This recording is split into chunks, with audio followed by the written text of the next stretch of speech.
রাজধানী মিরপুরে একটি ভবনে গ্যাস সংযোগ অবৈধ বলে প্রথমে বিচ্ছিন্ন করে দেয় তিতাসে মিরপুর জোনের কয়েকজন কর্মচারী। ৫ তলা ওই ভবনে সুপার হোস্টেল নামে একটি ছাত্রাবাস আছে। তারা ভবন মালিককে একটি মোবাইল ফোন নাম্বার দিয়ে যোগাযোগ করতে বলে।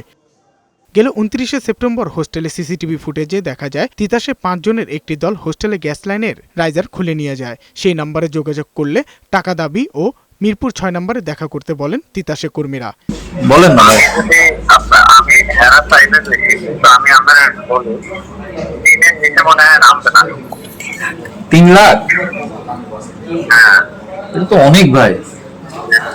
অনেক। হ্যাঁ, এখন দেখেন আপনাকে ম্যানেজ করতে পারবেন কিনা, কারণ এটা উপর থেকে আসছে।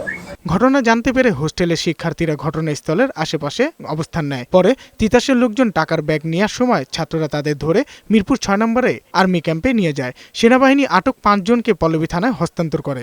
ঘুষ নেওয়ার মামলায় গ্রেফতার দেখিয়ে তাদের আদালতের মাধ্যমে কারাগারে পাঠানো হয়েছে।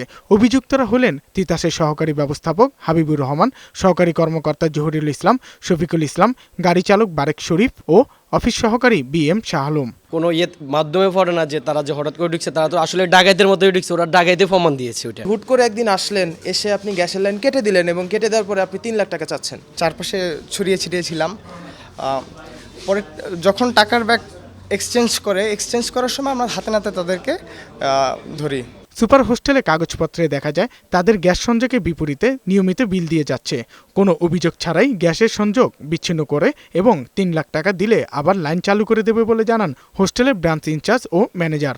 তাদের যে লিগ্যাল পেপার সেটা শো করে এটাকে যদি ইললিগ্যাল বলে চলে যেত, আমাদের কোনো কনসার্ন নাই এবং আমরা ওটাকে ফেস করতাম। বাট তারা এমনভাবে উপায় ফলো করলো যেখান থেকে তাদের ঘুষ খাওয়ার একটা পর্যায় তৈরি হয়। আমাদের জন্য যদি আমরা গ্যাস সংযোগটা ফিরে পাই এবং মিটার সহ ফিরে পাই, আমরা যতটুকু পরিমাণে ব্যবহার করব ঠিক ততটুকু পরিমাণে আমরা পে করব। তিতাসে মিরপুর জোনের DGM জানিয়েছেন জড়িতদের বিরুদ্ধে ব্যবস্থা নেওয়া হবে।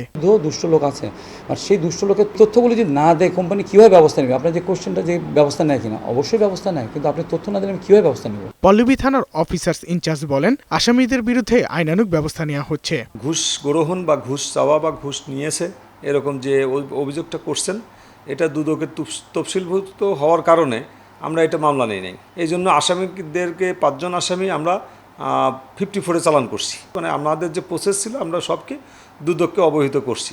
এখন সম্পূর্ণ এখতিয়ার দুদকের। সাজ্জাদুর রহমান, বৈশাখী সংবাদ, ঢাকা।